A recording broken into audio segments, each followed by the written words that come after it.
மாதா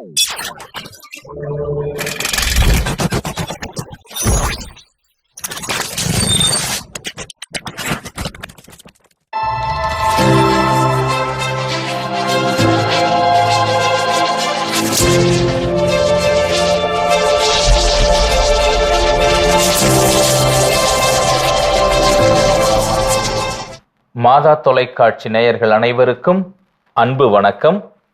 புத்தகம் பேசுகிறது நிகழ்ச்சி வழியாக உங்களை சந்திப்பதில் மிக்க மகிழ்ச்சி. புத்தகம் பேசுகிறது இது கத்தோலிக்க எழுத்தாளர்களை உலகிற்கு அறிமுகம் செய்யும் நிகழ்ச்சி. அனுபவமும் ஈடுபாடும் நிறைந்துவிட்டால் அங்கே படைப்புகளுக்கு வயது ஒரு தடை இல்லை என்று சொல்லலாம்.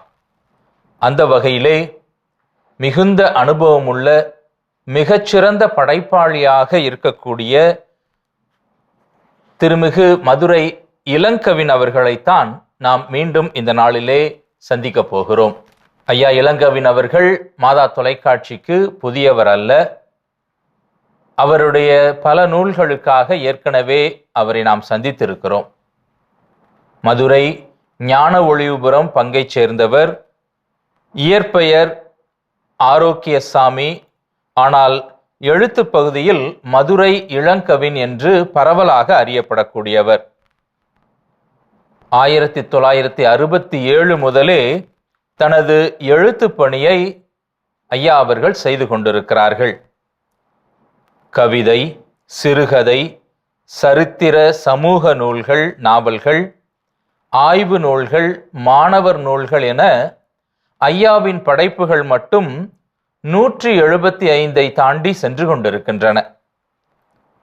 குமுதம், கல்கி, தமிழ் பாவை, தீபம், கண்ணதாசன், கணையாழி போன்ற பொது இதழ்களிலும் தமிழகத்தின் பல்வேறு கத்தோலிக்க இதழ்களிலும் தொடர்ச்சியாக கதைகளை, கட்டுரைகளை, கவிதைகளை எழுதக்கூடியவராக இருக்கிறார். மாலை முரசு, தினமணி போன்ற நாளிதழ்களிலும் ஐயாவின் படைப்புகள் வெளிவந்திருக்கின்றன. தொடக்கத்திலே போர்வாள், தமிழரசு, முரசொலி, அலையோசை, ஜெயபேரிகை போன்ற பத்திரிகைகளில் பணியாற்றிய அனுபவம் பெற்றவராக இருக்கிறார். அதன் பிறகு ஆசிரியராக, தலைமை ஆசிரியராக, உதவி கல்வி அதிகாரியாக, இறுதியில் மாவட்ட கல்வி அலுவலராகவும் பணியாற்றிய மிகச்சிறந்த கல்வி அனுபவம் பெற்றவராகவும் இருக்கிறார். 1972-73 கிறிஸ்தவ எழுத்தாளர் பேரவை என்கிற ஒரு பேரவையை தொடங்கி அதற்கு தலைவராகவும் பணியாற்றியிருக்கிறார். அதோடு மட்டுமல்லாமல் கத்தோலிக்க கிறிஸ்தவ கலை இலக்கிய மன்றத்தின் தலைவராகவும் உலக திருக்குறள் பேரவையின் துணைத் தலைவராகவும் ஐயா அவர்கள் இருக்கிறார்கள். ஐயா அவர்கள் இதுவரை இலக்கிய படைப்புகளுக்காக பெற்றிருக்கிற விருதுகளை பற்றி சொல்ல வேண்டுமென்றால் அதற்கே ஒரு நாள் போதாது. அவ்வளவு விருதுகளை பெற்றிருக்கிறார்கள். உதாரணத்திற்கு சொல்ல வேண்டுமென்றால் அருட்கலை மாமணி, தமிழ் மாமணி, வீரமாமுனிவர் விருது, தமிழக அரசின் GU போப் விருது, 2017 தமிழ் வளர்ச்சிக்கான சாதனையாளர் விருது வானதி மாத இதழ் கொடுத்திருக்கிறார்கள். இப்படி பல்வேறு விருதுகளுக்கு சொந்தக்காரராக இருக்கிறார். அரசியல் பணி, சமூக பணி, எழுத்து பணி இவற்றில் எல்லாவற்றிலும் ஆழ்ந்த ஒரு ஆன்மீகத்தையும் இணைத்து கொடுப்பவராக இருக்கிறார். இவருடைய பல்வேறு நாவல்களில் அந்த கிறிஸ்தவ ஆன்மீக ஒழுக்க பண்பாடுகள் இலையோடு இருப்பதை நாம் பார்க்க முடிகிறது. அந்த வகையிலே மீண்டுமாக இந்த மாதா தொலைக்காட்சி குடும்பமானது ஐயா மதுரை இளங்கவின் அவர்களை அன்போடு வருக வருக என வரவேற்கிறது. வணக்கம் ஐயா. இன்று நாம் பார்க்க போவது மதுரை இளங்கவின் ஐயா அவர்களுடைய 2 புத்தகங்கள். ஒன்று இதயவாசல் என்னும் கவிதை நூல். இந்த கவிதை நூலை சென்னை சாலிகிராமத்தைச் சேர்ந்த வாழ்க்கை சட்டம் பதிப்பகத்தார் வெளியிட்டிருக்கிறார்கள். ஏறக்குறைய 72 பக்கங்களில் இந்த நூலானது அமைந்திருக்கிறது. பல்வேறு கவிதைகளை உள்ளடக்கிய புத்தகமாக இருக்கிறது. இதன் விலை ரூபாய் 70. புத்தகம் தேவைப்படுகிறவர்கள் திரையில் தெரிகிற எண்ணை தொடர்பு கொண்டு பெற்றுக்கொள்ளலாம். இன்று நாம் பார்க்க போகிற மற்றொரு புத்தகம் மதுரை டாக்டர் இளங்கவின் ஐயா அவர்களுடைய இயேசுவின் தந்தை ஜோசப். புனித யோசேப்பை குறித்து பல்வேறு நூல்கள் இருந்தாலும் மிக எளிமையாக அவருடைய வாழ்க்கையை புரிந்து கொள்வதற்காக படைக்கப்பட்ட ஒரு நூலாக யோசேப்பின் தந்தை ஜோசப் என்கிற இந்த நூல் இருக்கிறது. நாகர்கோவிலைச் சேர்ந்த நெய்தல் வெளி பதிப்பகத்தார் இந்த புத்தகத்தை வெளியிட்டிருக்கிறார்கள். 60 பக்கங்களை கொண்ட இந்த புத்தகத்தின் விலை ரூபாய் 60 இருக்கிறது. இந்த புத்தகம் தேவைப்படுகிறவர்களும் திரையில் தெரிகிற எண்ணிற்கு தொடர்பு கொண்டு பெற்றுக்கொள்ளலாம். ஐயா, மீண்டும் ஒரு முறையாக இந்த புத்தகங்களை வழங்கி இருக்கிறவங்களுக்கு முதலில் எங்களது வாழ்த்துக்கள். இதய வாசல் ஒரு கவிதை புத்தகம். வழக்கமாக கவிதைகள் காதலோடு தொடர்பு கொண்டதாக இருக்கும். உங்கள் இதய வாசல் இது உருவான பின்னணி என்ன? இது எதை சொல்லுகிறது? இந்த இதய வாசலிலே இருக்கிற கவிதைகள் பல்வேறு காலகட்டங்களிலே பல்வேறு பொது இதழ்களிலே எழுதப்பட்ட கவிதைகள். இவைகள் எல்லாமே இலக்கணங்களோடு எழுதப்பட்ட மரபு கவிதைகள் அல்ல, புது கவிதைகள், உரைநடை கவிதைகள். அவ்வப்பொழுது நான் சந்திக்கிற பார்க்கிற சமூக அரசியல் பொருளாதார பிரச்சனைகளை, இந்த சமூகத்திற்கு இருக்கின்ற தேவைகளை, நம்முடைய திருச்சபையில் இருக்கிற குறைபாடுகள் நிறைபாடுகளையும் இந்த கவிதைகள் மூலம் நான் சொல்லியிருக்கிறேன். அவற்றை இந்த நூலில் அவர்கள் பதிப்பகத்தார் தொகுத்து வழங்கியிருக்கிறார்கள். உங்களுடைய பெரும்பாலான படைப்புகள் மரபு கவிதை நூலாகத்தான் இருக்கிறது. அம்பானையிலிருந்து பல்வேறு மரபு கவிதைகளை கொடுத்திருக்கிறீர்கள். இந்த புது கவிதை அல்லது இந்த மரபுகளை கடந்த ஒரு இலக்கணங்களை கடந்த கவிதையாக கொடுக்க வேண்டும் என்கிற அந்த ஒரு ஆர்வம், அந்த ஒரு எண்ணம் எப்படி வந்தது? அது பல்வேறு இதழ்களிலே, கணையாளி, கண்ணதாசன், இந்த மாதிரி இதழ்களிலே புது கவிதைகள் வரத் தொடங்கிவிட்டன. விகடன், இப்படிப்பட்ட இதழ்களிலே. எனவே நாமும் புது கவிதைகள் எழுதுவோம் என்ற அடிப்படையிலே நான் எழுதியிருக்கிறேன். கவிதைகளை பொறுத்தவரை மிக சுருக்கமான வார்த்தைகள் இருக்கும். அதில் ஒரு ஆழமான ஒரு அர்த்தத்தையும் அந்த காலகட்டத்திற்கு ஏற்றார் போல கொடுத்துருக்குறீங்க. பைபிளை குறித்து எழுதும்போது கூட எங்கள் வழக்கமாக பங்குசாமியார்கள் கட்டாயமாக பைபிளை படிக்கணும்னு சொல்லி கம்பல் பண்ணுவாங்க. அதவே ஒரு கவிதையாக அழகாக நீங்கள் எழுதி கொடுத்துருக்குறீங்க. வாசிச்சதுல சிறந்த ஒரு சில உதாரணங்களுக்கு பார்ப்போம். 9ஆம் பக்கத்திலே சிகப்பு என்கிற ஒரு கவிதையை கொடுத்திருக்கிறீங்க. அந்த கவிதையை இறைமக்களுக்கு நீங்களே வாசித்து அதனுடைய சுவையை கொடுத்தால் நன்றாக இருக்கும். அதாவது நம்முடைய நாகரிக உலகத்திலே இளம் பெண்களெல்லாம் நன்மை வாங்குகிற பொழுது உதட்டிலே சிவப்பு சாயம் பூசிக்கொண்டு செல்லுகிறார்கள். இதை நான் திருப்பலியிலே, நான் சென்னையில் இருந்த பொழுது பார்த்த பொழுது எனக்கு ஏற்பட்ட அனுபவத்தின் காரணமாக, மனதிலே ஏற்பட்ட ஒரு எண்ணத்தின் காரணமாக இந்த கவிதையை அப்பொழுது நான் எழுதி கண்ணதாசன் இதழிலே வந்தது. சிவப்பு என்ற தலைப்பிலே வந்தது. ஓ இளம்பெண்ணே, நீ நற்கருணை வாங்கும்போது உன் உதட்டு சாயத்தை அவன் மேனியில் பூசி ஏன் சிவப்பாக்குகிறாய்? அவன் உனக்காக சிலுவை மரத்தில் இரத்தம் சிந்தியது போதாதா? அந்த சிகப்பு சாயம் அந்த நன்மையிலே படுகிற பொழுது, அப்பத்திலே படுகிற பொழுது என் மனதிலே ஏற்பட்ட கருத்தை இந்த கவிதையிலே நான் சொல்லியிருக்கிறேன். ரொம்ப ரொம்ப சுருக்கமாக சொன்னாலும் உங்கள் மனதில் பட்ட ஒரு விஷயத்தை அதை சொல்லியிருக்கிறீங்க. ரொம்ப அருமை.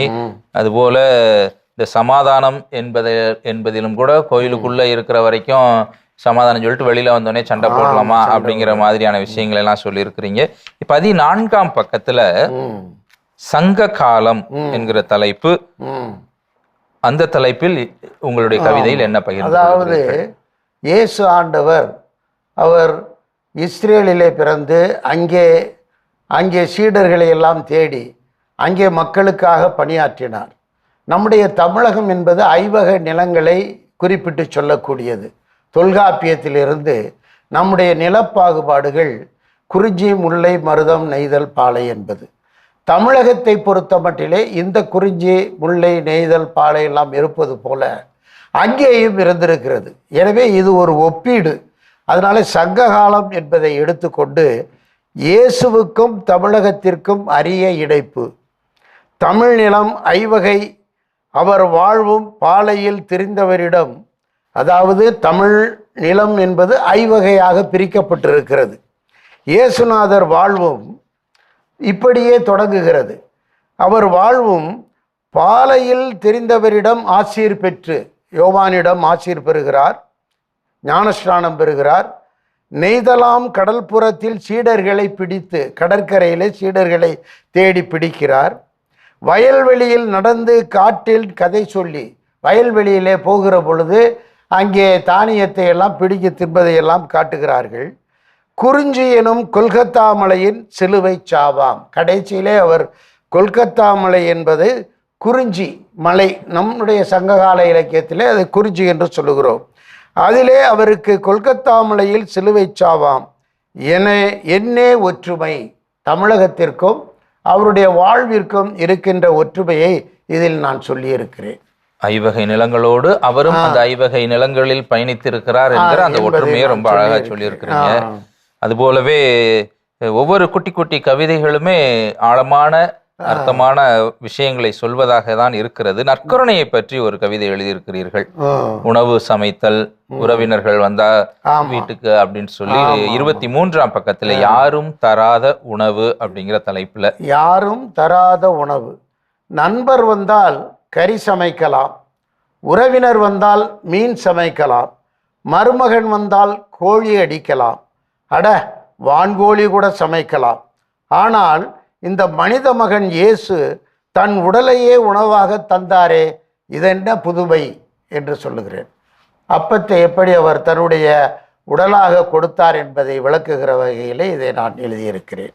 வரலாற்றிலேயே யாரும் இதுவரை செய்திராத ஒரு காரியம்தான்.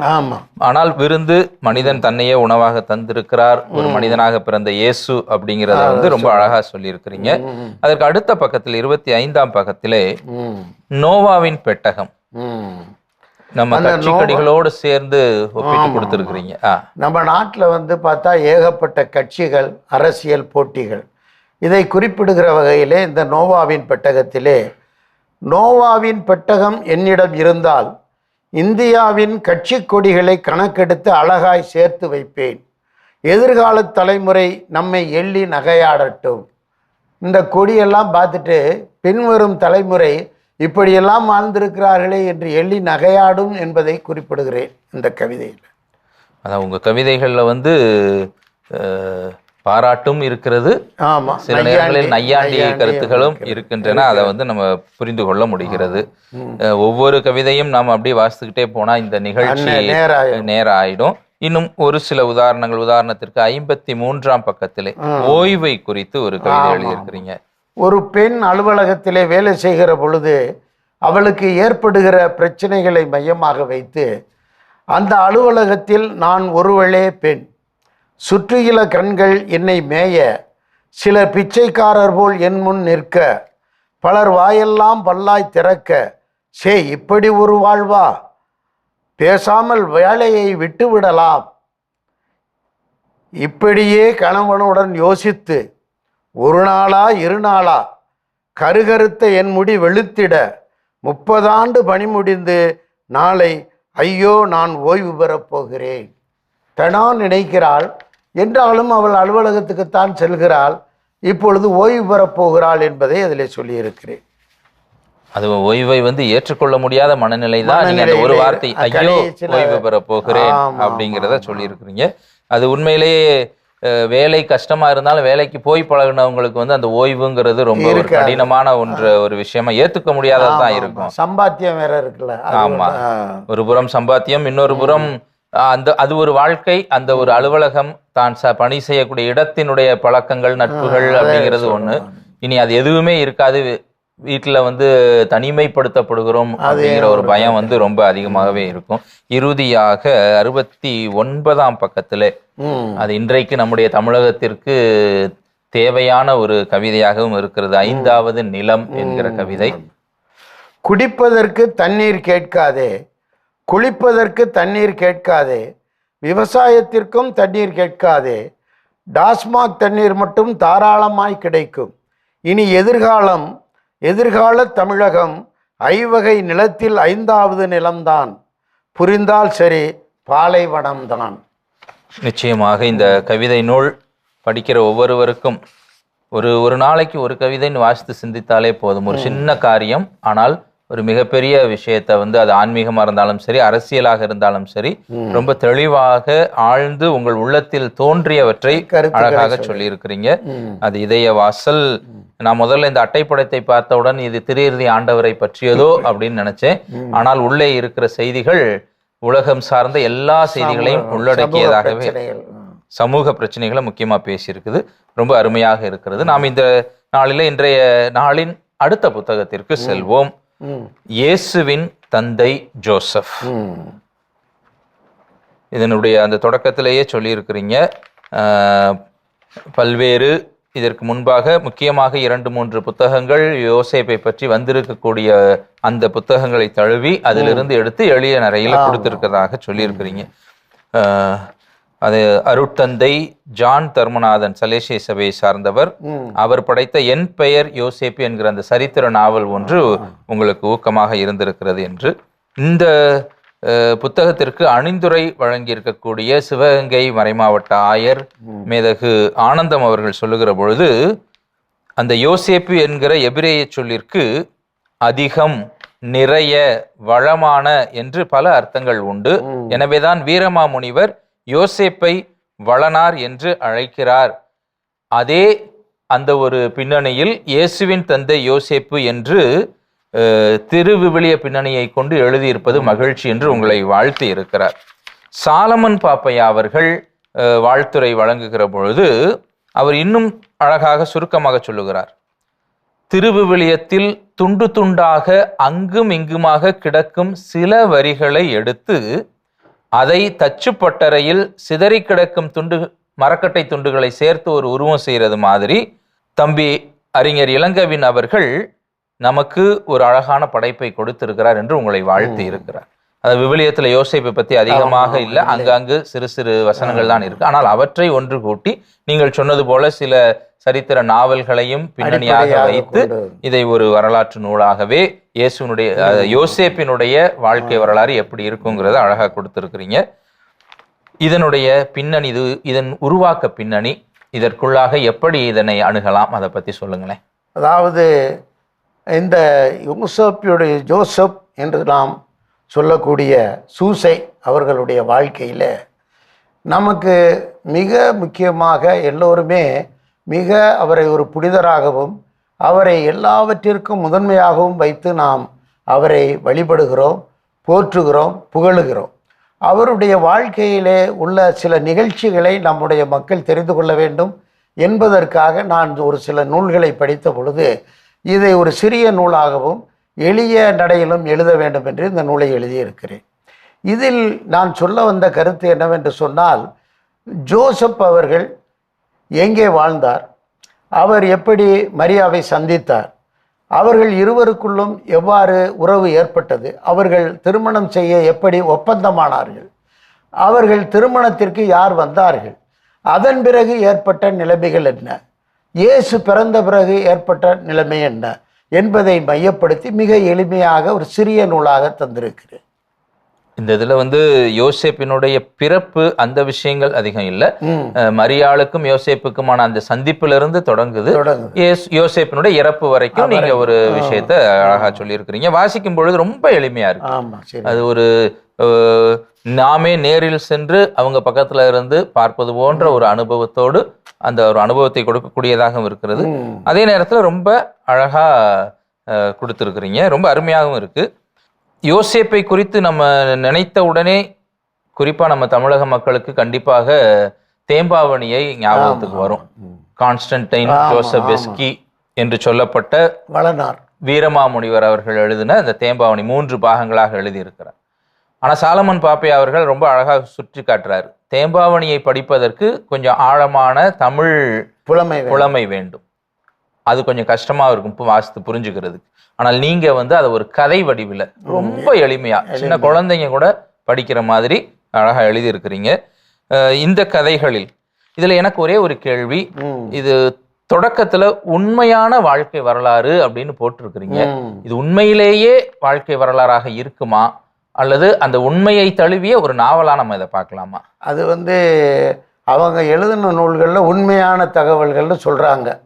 ஒருத்தர் சலேஷியன் ஃபாதர் வந்து இஸ்ரேலில் இருக்கிறவர் எழுதியிருக்காரு ஆங்கில புத்தகம். அதில் அவர் என்ன சொல்கிறாருன்னு கேட்டிங்கன்னா, இது எல்லாமே அறுதியிட்டு சொல்லக்கூடிய உண்மையான பெயர்கள் தான், உண்மையான நிகழ்ச்சிகள் தான் அப்படின்னு அந்த இடங்கள் எல்லாவற்றையுமே அவர்கள் வாழ்ந்தது, அவர்கள் குடும்பமாக இருந்தது, எப்படி இயேசு பிறந்தார் என்பதையெல்லாம், யோவான் எப்படி பிறந்தார் என்பதெல்லாம் உண்மையான செய்திகள் என்று அவர் சொன்னார். அதனாலே தான் நான் மக்களும் வந்து ஆர்வமாக வாங்கி படிக்க வேண்டும் என்பதற்காக உண்மையான நிகழ்ச்சி என்று, உண்மையான கதை என்று இதை நான் வரலாறு என்று எழுதியிருக்கேன். கண்டிப்பாக இதுல இருக்கக்கூடிய மாந்தர்களின் பெயர்கள் உண்மை, ஊர்களின் பெயர்கள் உண்மை, அந்த நடந்த நிகழ்வுகள் உண்மை, அது உண்மை. ஆனால் அதுல கொஞ்சம் இந்த மாதிரி கற்பனைகளும் இருக்கும், ஒரு சில விஷயங்கள் இருக்கும். அதை வந்து நம்ம மனசுல வச்சு இதை படிச்சா இன்னும் நல்லா இருக்கும். ஒரு சில பகுதிகள் நீங்கள் மரியாவை பற்றி 3வது கட்டுரை பக்கம் 5 எழுதியிருக்கிறீங்க.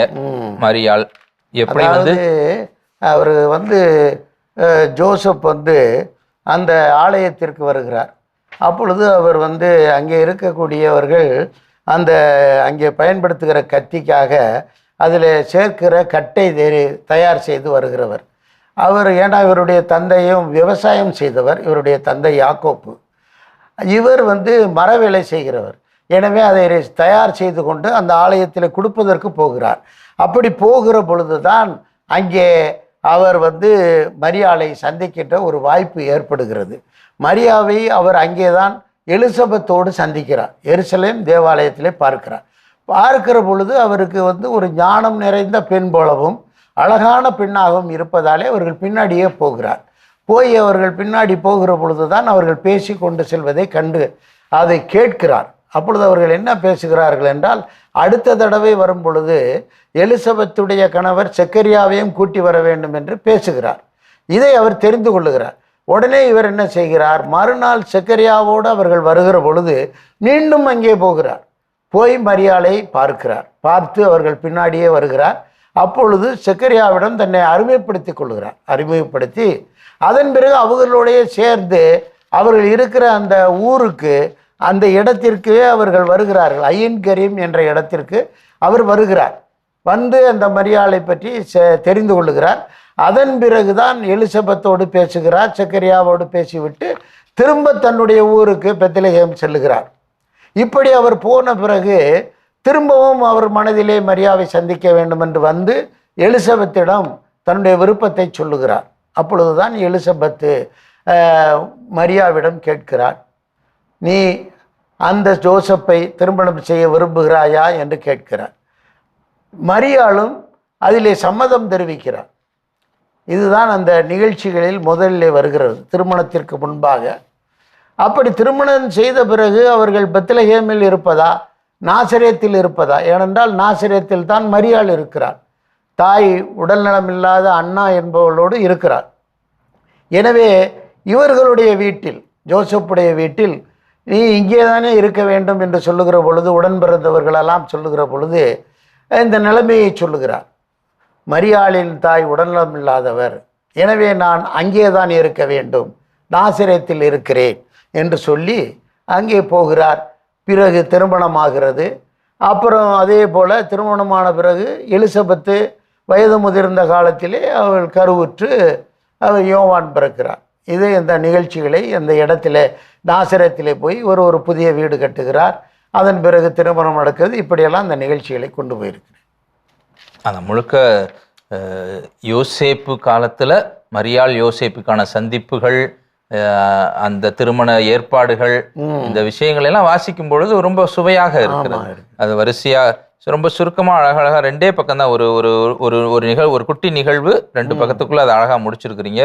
இப்ப யோசேப்பு மரியா சந்தித்தது, அவங்க பேசின விஷயங்கள், அவங்க மரியாள் கிணற்றுல தண்ணி எடுக்கிற கேப்ல இவரும் போய் ஹெல்ப் பண்றது, பழங்களை பறித்து உரையாடல்கள், பூக்களை பறிப்பது, அது மாதிரி ஏன் எலிசபெத்தோட மரியாள் உறுதுணையாக ரொம்ப க்ளோஸா இருக்கிறாங்கன்னா, அவர்கள் பிள்ளை பேர் இல்லாதனால மரியாவை தான் பிள்ளை மாதிரி அவங்க முதல்ல பாக்குறாங்க அப்படிங்கிற ஒரு விஷயத்த சொல்றது.